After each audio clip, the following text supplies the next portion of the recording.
Hey Susan, how you doing? I'm doing great. I'm sitting in my apartment in New York, sweltering, but I'm doing great. You look like you have had a bit of a break. I did. I took a little bit of a break. First time in a very long time. It was just me and my wife. The kids were at camp, so I actually, for the first time in a very long time, I feel and perhaps look a tad bit rested. You look 10 years younger, let's face it, Thank you. just that I week. I appreciate it.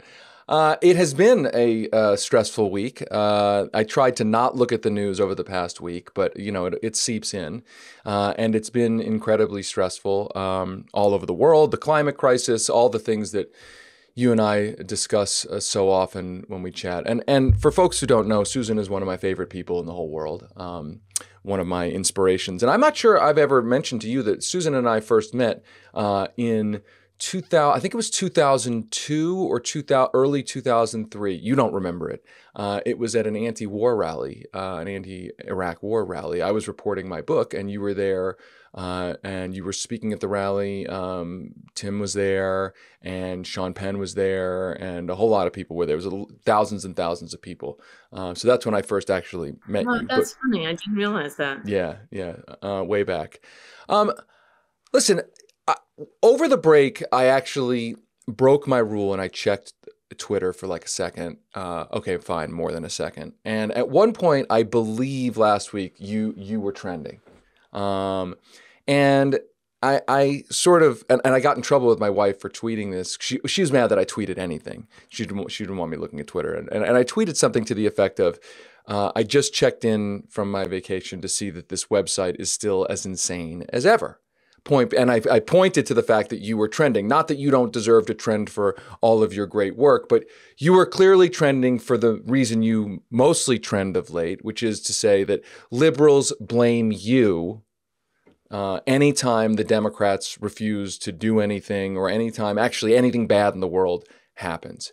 And I want to ask you about that and what you think it really means. Because obviously, you're not responsible for climate change. You're not responsible for the right wing Supreme Court. You're not responsible for any of the things that people seem to sort of reflexively blame you for. And it's almost funny at this point.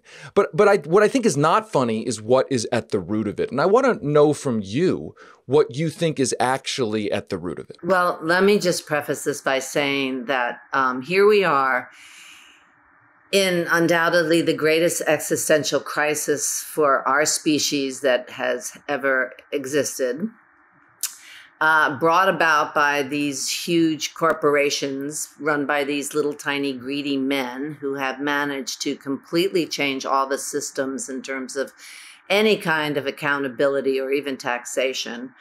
And in the midst of all this flooding, fire, wars, losing of our civil liberties, the fact that you would choose me as the reason means that they have no accountability. We're not having those conversations that go to where these things actually happened. Am I the one during Obama's term after he promised to codify Roe v. Wade, and then once he got in, said it wasn't a priority? Was I also responsible at that way back then, even before I hooked up with Russia to ruin Hillary? I mean, so to spend all of this time and energy and focus is hiding from the bigger problem, which is that we need a new paradigm, and we need people who have balls and imagination and will fight reflecting the emergency situation that we're in right now. And all this identity politics and that has, even the left fighting or progressives fighting neolibs. I mean, we're just way out on a limb now, and we can't afford those distractions.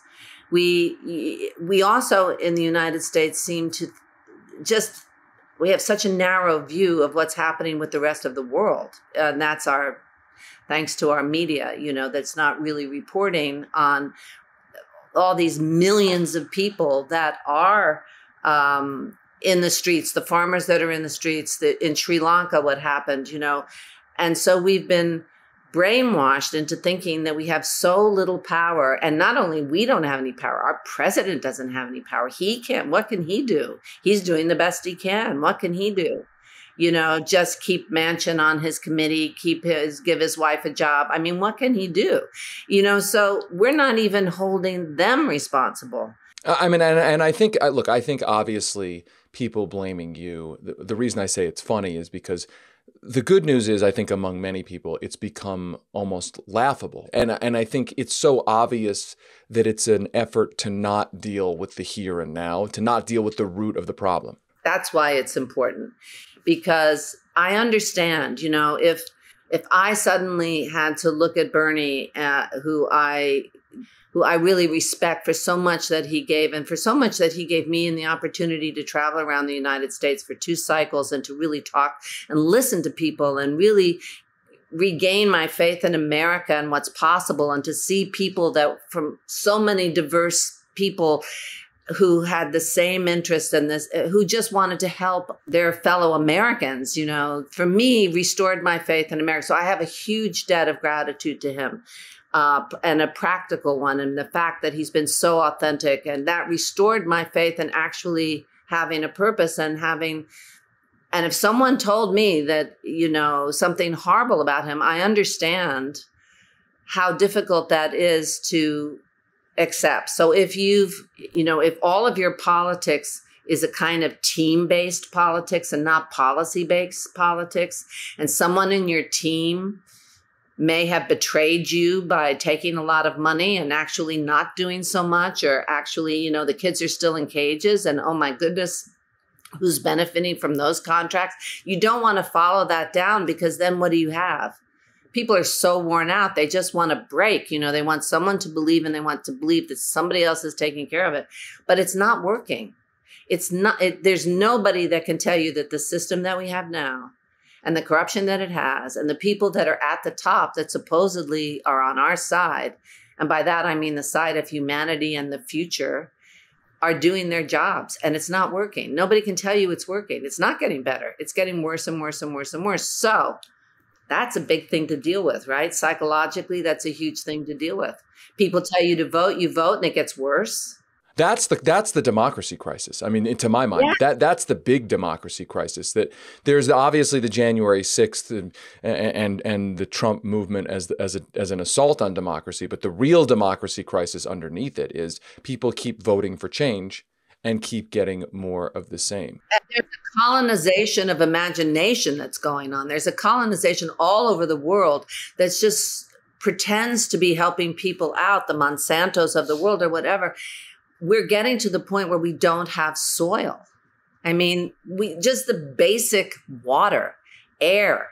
We don't own seeds. Farmers are going under. When the farmers are going under, what's going to happen? Even if you're very, very rich, what's going to happen? You're going to have food, supply problems, and so this system is broken. And we have to find a new one. That's all there is to it. And I don't know where we go for that or anything else. But to blame me definitely isn't going to, okay, lock me up then for all these terrible things that I've done. I mean, or burn me at the stake. That's not going to solve the problem. I wonder, how much do you think how you've been targeted and treated has created a kind of chilling effect on other people in the entertainment world, the sports world, any other arenas to not use their platform? Absolutely. I mean, even way back before this really came into existence really strongly, like if I was talking to somebody who, for instance, in 2015 or that wanted to be involved, I would say, listen, you don't have to be an expert on the environment. You can just voice, if somebody with a large platform, you can use your platform to put an expert on there. You don't have to stick your neck out and become an expert on anything but your own survival.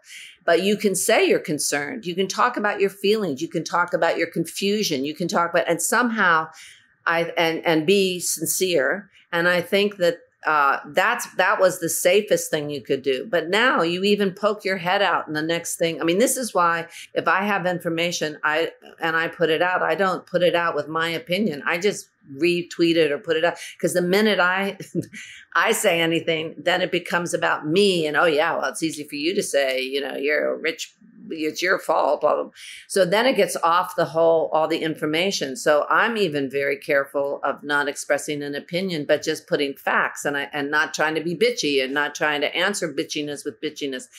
But definitely people don't.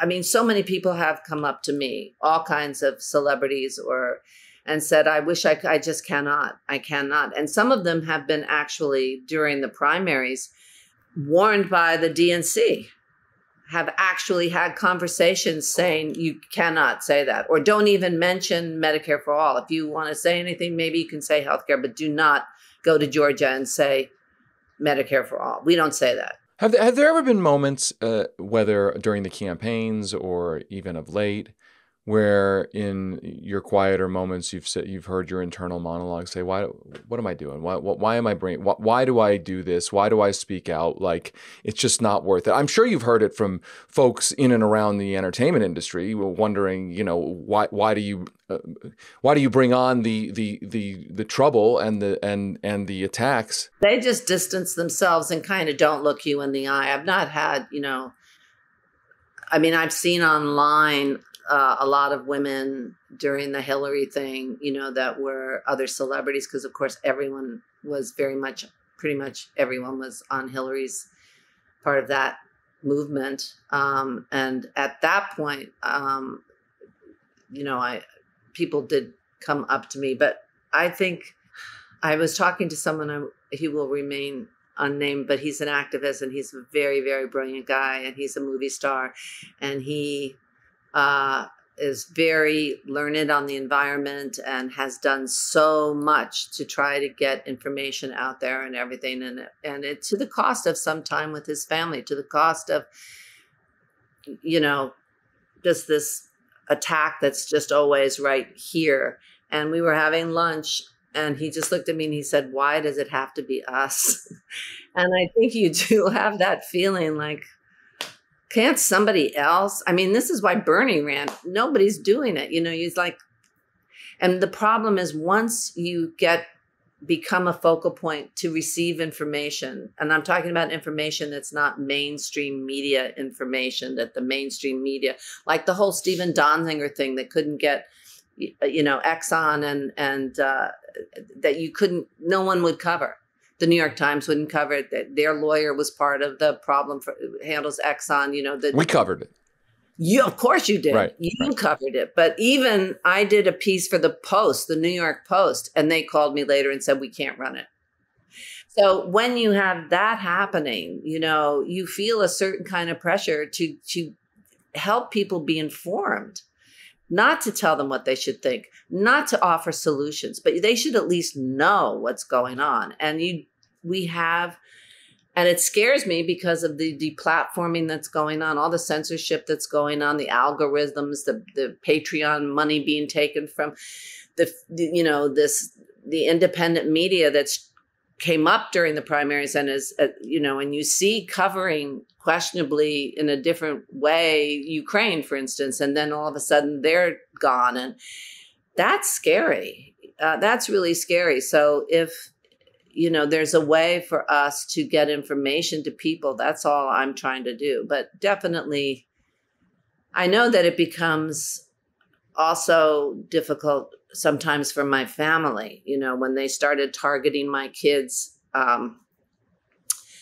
at times in New York papers and things like that, ran articles about, a stupid article about my kid who was in middle school at the time. Like, who would care except my kid, right? I mean, and I think there's obviously a deterrent effect to younger people, for instance, in the entertainment industry, in the sports world, in any of the high profile arenas, that says, look, maybe Susan Sarandon, who is a huge movie star, who's had a huge career for many, many years, can get away with speaking out.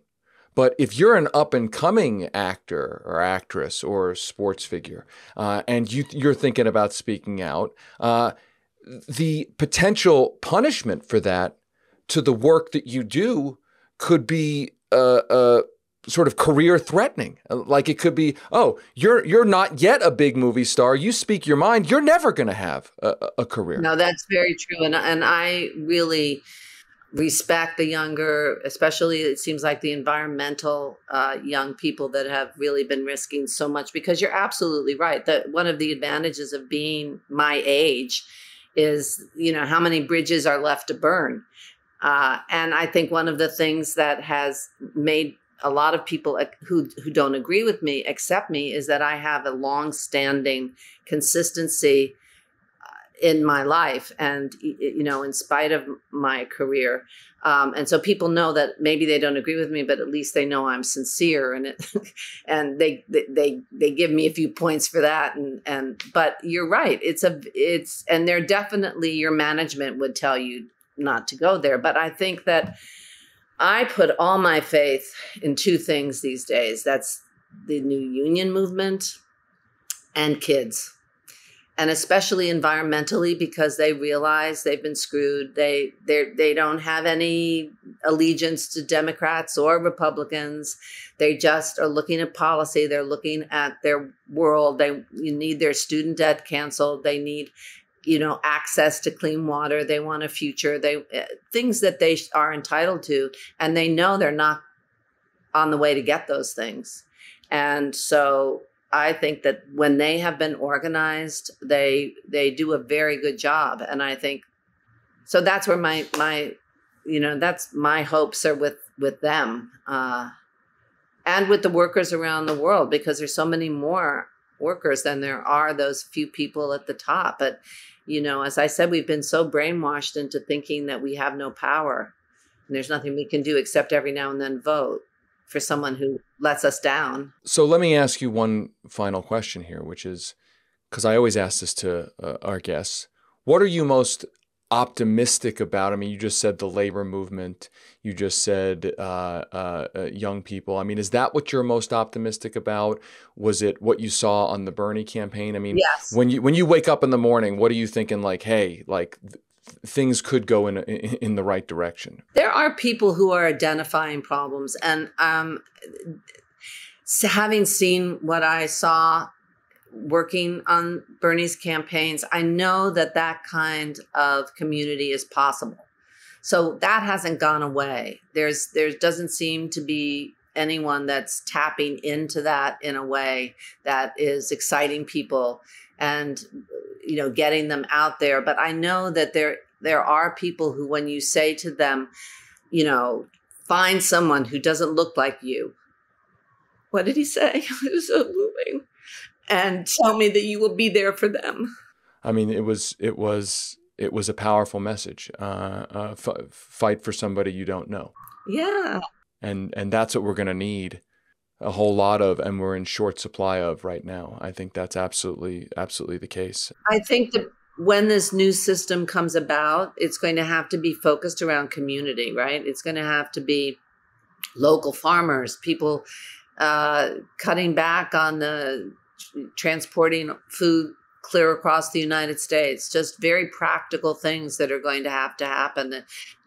Gas is going to keep us a slave for so long until we get off of that somehow. And we have to get people that design communities differently. And I think also that a terrible thing has happened in terms of us seeing homelessness, for instance, as a fault of people, like, not understanding that you just shouldn't be buying up all the real estate to have Airbnbs, that people need homes. And the fact that around our country, so many people are falling through the cracks is making it more violent and more desperate in so many ways that everyone is going to be affected. You can't just scoop up a bunch of people and put them on a bus and get rid of them. You have to deal again with some kind of accountability. And I saw so much good in people, and I believe in people, and that's where I put my faith. But I think that it's broken. And so maybe because it's broken and people are starting to also look movements back towards nature. I think a lot of kids are learning about farming, and people are starting to really understand that connection with a higher power that is nature. No matter how you were brought up, that have to now respect the earth, because it's clear that we have done so much damage in our greediness, or the greediness of, and again, not holding them accountable. So I'm hoping that, I don't know, David, what do you think? Well, I mean, look, I think the fact that change can happen so fast is both scary and also inspiring. Change can be bad, change can be good. And I think we're living at a time where change can happen very, very quickly. And I think as dark as it looks for I don't even want to call it the left, for folks who want an accountable government that actually, helps people. I think we've gone through a very long period of time where that has not been the case. And I think people are obviously frustrated. And I think that what can come out of that frustration is something terrible or something good, or actually both of those things at the same time. And so I think it's all of our job as just people living in this world to try to get the good outcome rather than the bad outcome. Because the bad outcome, we know what that looks like. And we know it's the movement for a really nasty right-wing nationalist authoritarian outcome is right at the doorstep. And it's incumbent on us to all wake up in the morning and try to do what we can in a very difficult situation to avert that and to actually create the society that we want. And so I'm not speaking, I don't think, only for myself in saying that you are one of the people, and I really mean this, who inspires me to do the work that I do, because I know it's not easy for you to do the work that you do. And so I appreciate all that you do. As I said at the beginning, you really are one of my favorite people. And thank you for taking time with us today. Well, thank you, because I don't know anybody that's putting out so much information. I mean, I go all the time to read what's going on and find out things and pass it around, because you just are doing such a good job. So, my heart goes to you too. And thank you for you and all your team for how hard you work. Thank you. Thanks so much. I appreciate it.